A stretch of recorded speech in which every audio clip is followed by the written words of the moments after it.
I found out I was pregnant with my fourth child not long after divorcing my husband. I'm conflicted about whether I should keep this baby. This is long. I'm sorry, I've sort of written a novel here. I wanted to post this in a relationship advice group, but the subject matter isn't allowed. My ex-husband, Corey, and I were married for 10 years, although the last 2 were spent in variations of separation. We've been divorced for roughly a year. We have 3 kids, 10, 8, and 5. I'm pregnant with our 4th baby. I don't know if we'll actually be parents to 4 kids or not. I'm so conflicted. We are so conflicted. There was no abuse or cheating in our marriage, although he did sleep with somebody else during our separation. There are a variety of other reasons why we ultimately got divorced. After the initial feelings of failure and heartache, and there was an immense amount of heartache on my end despite being the one who filed for divorce, we were able to get along pretty well. It became platonic so quickly, and it's like when we removed the romantic and married relationship from the equation, things got so much better. We split time with our kids 50-50ths. That's really hard for me because being a mom is such a huge part of my identity that I still sometimes struggle to know what to do with myself during his time with the kids. Ultimately, I'm happy that he's a loving, involved father, and I'm glad that they do spend half their time with him, even if I still sometimes cry over not being with them all the time. We still do things together as a family sometimes. We sit together at our kids' activities, things like that. He has a girlfriend now. She seems nice. He met her not long after our divorce was finalized. It hurt. I cried way too much over it. He waited over 6 months to introduce her to our kids, which I was thankful for. My kids like her. Our youngest child, Peter, was unexpectedly admitted to the hospital not long ago. He had surgery. In the grand scheme of things, it was a pretty minor surgery, and he's absolutely fine now. But this is my baby, and he had to spend multiple nights in the hospital, so this was a big deal for me. Corey was there the entire time, being a great dad, being a supportive partner to me as I worried over every little thing. We spent all those nights in the hospital together, and I remembered why I married him. He was always able to be the strong, level-headed rock for me. He was this safe person who I knew would take care of everything and protect me. When we were in the hospital, he told me that I'm the most important woman in his life. When Peter was discharged, Corey came back to my house. My baby was home, safe. Our other 2 children were excited to be home after staying with Corey's sister for several nights. We were all together at home, like a family again. That night, after our kids were in bed, we had sex. I hadn't been hoping for it or planning it. It was just like, as soon as the kids were tucked away in their rooms, we were having this intensely passionate, needy, amazing sex that we shouldn't have been having. We went to sleep in my bed, and at some point in the middle of the night, we had sex again. The next morning, we both decided our emotions with the whole situation with Peter just got the better of us. We said we didn't regret sleeping together, but that's all it was, and we were just going to go back to our normal, divorced lives. We wouldn't make it awkward, just move on. Then I found out I was pregnant. We didn't use a condom. I don't even have condoms in my house anymore. I'm not on birth control. I haven't been since we divorced. I haven't needed it since I haven't had the time or interest to start dating again. I really wanted to be single for a while. I know I was ovulating when we slept together, which was probably a contributing, subconscious factor as to why it happened. My body sees him being a good dad to our kids, and it wants another. My cycle is like clockwork, and we've always conceived on the first try every time we've tried to get pregnant. Our first kid was not even a try. It was 2 weeks before your wedding. You find out you're pregnant and spend your honeymoon with morning sickness. Surprise. So now I'm about 8 weeks pregnant. I've known for about a week. I just told him this past weekend. I didn't know if I would tell him at all. I realize now that I only told him in hopes that he'd tell me what to do and figure the situation out for me. Only he didn't. I know it makes no sense to have a baby with somebody I chose to divorce. I don't need a 4th child. Why can't I let go of this, though? Update 1. I posted about a week ago. Corey and I have been divorced for about a year. We have 3 kids ranging from 10 to 5 years old. We have gotten along great since the divorce, better than when we were married. It's almost like we're friends, can do things with our kids, and enjoy being around each other. About 2 months ago, our youngest unexpectedly ended up having surgery and spending several nights in the hospital. He's fine now. Corey and I stayed together with Peter the entire time he was in the hospital. When he was discharged, Corey came back to my house, our former family home, at Peter's request. He was just supposed to spend a few hours there, help Peter get settled, then go home. However, I guess all of the emotions and being together as a family in our former shared home got the better of us, and we ended up having sex twice that night. Now I'm 9 weeks pregnant. I wasn't on birth control. Was on it until after our divorce was finalized, but have been intentionally remaining single for a while and not involved with men in any way, so was giving my body a break from birth control. Initially, we were undecided about what to do, but as of last weekend, we made the decision together to have the baby. It feels sort of crazy to me. Definitely not a situation I ever imagined I'd find myself in. I already picture this baby looking just like our other kids. I guess that's why I struggled with the idea of not continuing with the pregnancy, which I know isn't really a valid reason to have a baby. This is probably the last baby I'll ever have. I'm 39, so even if I were to meet a man who I trusted enough to want to have a child with and a future with, I'll be well into my 40s by then. I plan to be very picky, but I'm not even at the point of wanting to find somebody new yet. We're not getting back together, for now. We get along great when we're not married and living in the same house. We feel it would be irresponsible to all of our children to attempt to get back together right now because of this. Chances are high that we'll be able to co-parent this baby successfully if we live separately. However, we are committed to working together to do what has to be done to take care of the baby when he or she gets here. Our kids are doing so great right now, and they seem very happy and secure with the current setup of our lives and homes, so we want to stick with this for now.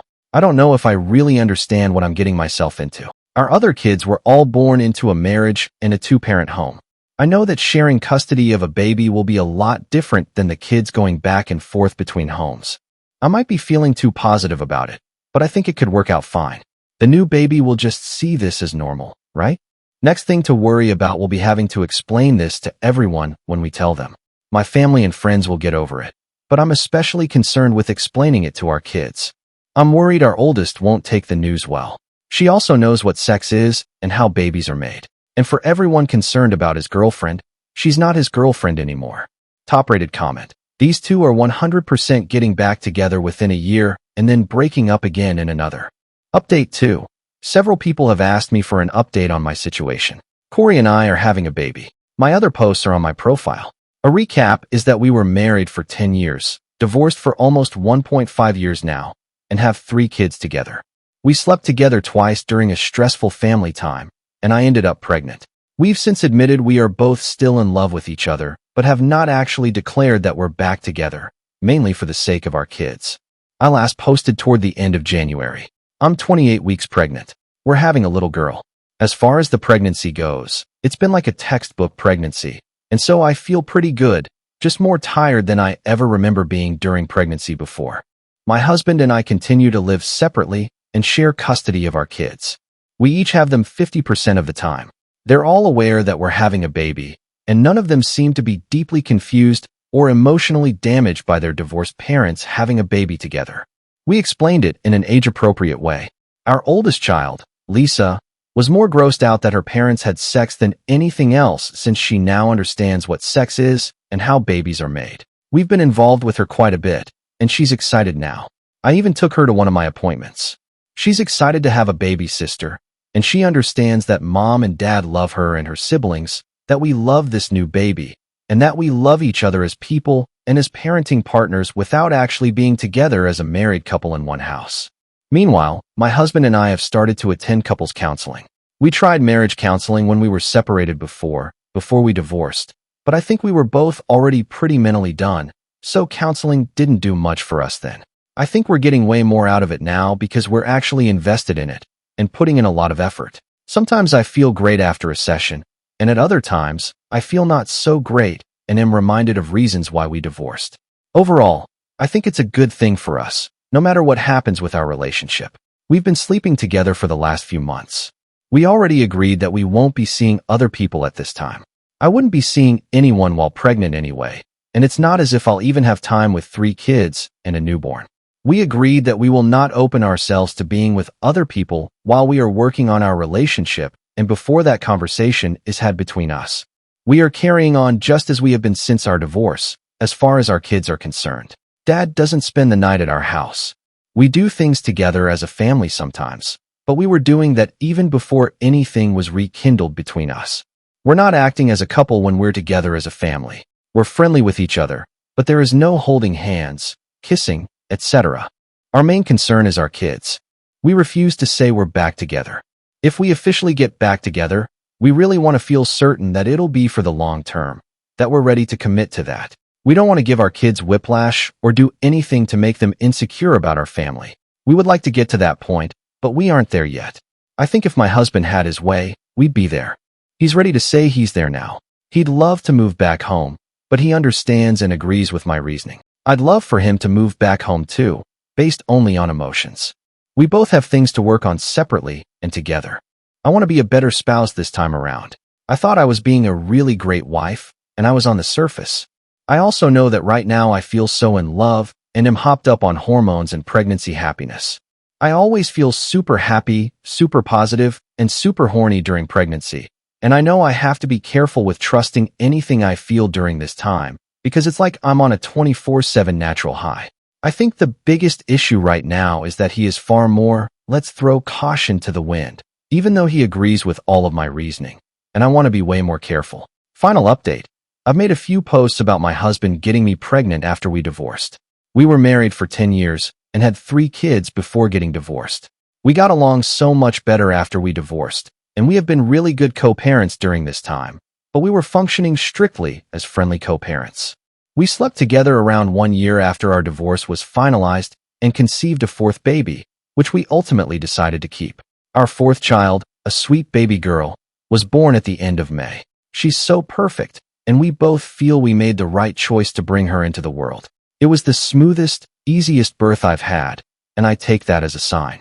I feel like I fell in love with him all over again during labor and delivery, and that's when I knew I was ready to make our relationship official and public to everyone, including our children. Contrary to all the assumptions, our kids really don't seem to be negatively affected or confused about the baby, and I don't think the newest baby is getting any less love or attention than our 3 kids born within our marriage had. This is normal to them now. They understand we're still a family, and no matter what, we'll always be a family, whether mom and dad live together. We are still living separately and technically still maintaining the custody schedule we had in place for our oldest 3 kids, although the kids are with me every weekday right now since it's summer break and I'm on maternity leave. We have a different arrangement for the baby, but he does take her overnight a few nights a week. I got our family home in the divorce, and he spends time here with all of us.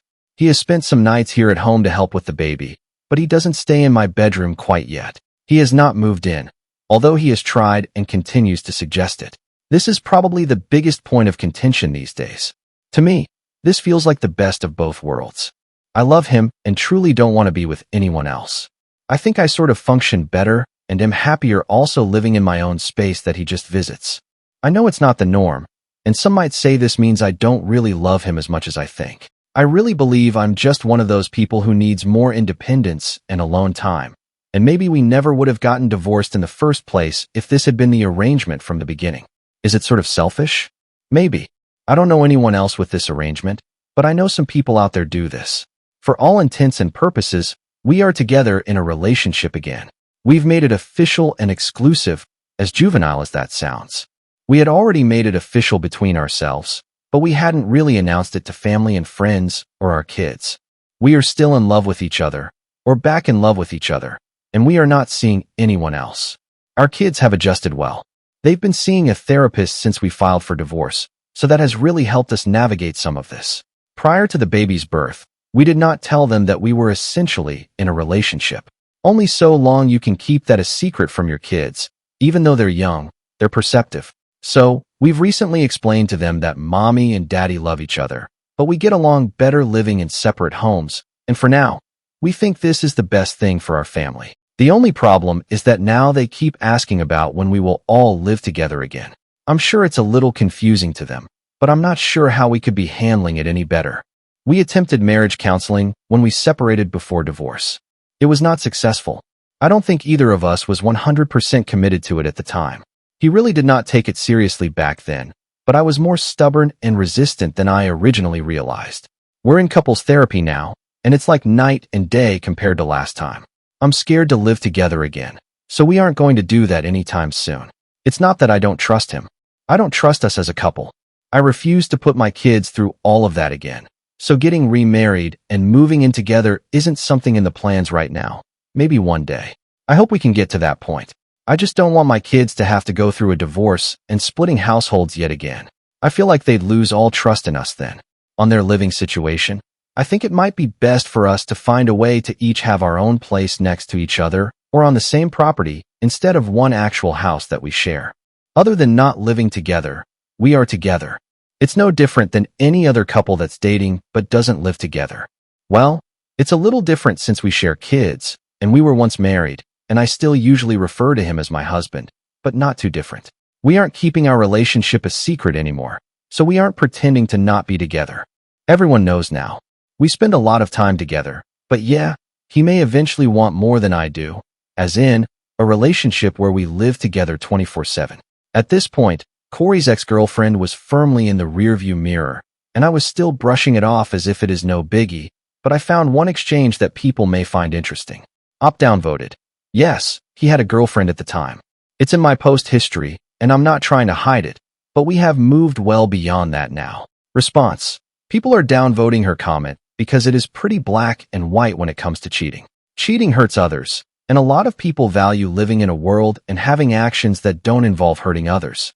He was in a relationship and committed to his girlfriend when he decided that he had the right to sleep with his ex and not immediately tell her that he did it. She deserved better than to get trauma from someone who claimed to be committed to her but was willing to step out on her. Cheating on someone does result in emotional trauma, which will affect how they will view love and relationships going forward. Personally, if he wasn't ready to be in a relationship with her, then he should have left her alone. I am tired of men in particular getting into relationships with women when they know they are not clearly over their ex-partner. It is a sign of selfishness and pure disregard of another human being's health. She was used as an emotional support and sex object by him because no one that respects their partner would do something this cruel. So I'm not going to cheer on someone who could have just avoided this entire situation by not being in a relationship when he was clearly not ready to be in one and hurt someone deeply. Edit. I want to add additional thought as well. Cheating is not only an emotional hurt, but a sign that you give zero care about your partner's health. He was presumably still having sex with his ex-girlfriend after sleeping with no condoms with his ex-wife. With the rate of sexually transmitted diseases and infections increasing and the likelihood of the disease being antibiotic resistant, he told his ex that he had zero care for her health and emotional well-being. She had the basic right to know that he slept with another person while still being intimate with her, especially with no form of protection. Not calling the ex-wife dirty, but with the risk of catching a disease that's incurable or opens you up to a higher risk of illness. Every person who is engaging in a sexual relationship deserves honesty. All of this may be true. I'm not arguing anything you said, but I'd like to know what everyone on Reddit thinks we're supposed to do about it. We can't go back in time and undo what we did. Maybe Redditors feel that as an act of penance, we should not be together, despite very much wanting to, since that's what we deserve for hurting her in the process. We should never be allowed to move on and have any happiness in our lives, together or separate, because we did something at one time that hurt somebody. Short of publicly flogging ourselves and maybe not allowing ourselves to ever be in a relationship with anyone ever again, as a form of self-punishment, what are we supposed to do to satisfy the masses? Neither of us is proud of hurting somebody. Thank you for watching. If you haven't subscribed yet, please do so and hit the notification bell to stay updated with more shocking real-life stories happening around you.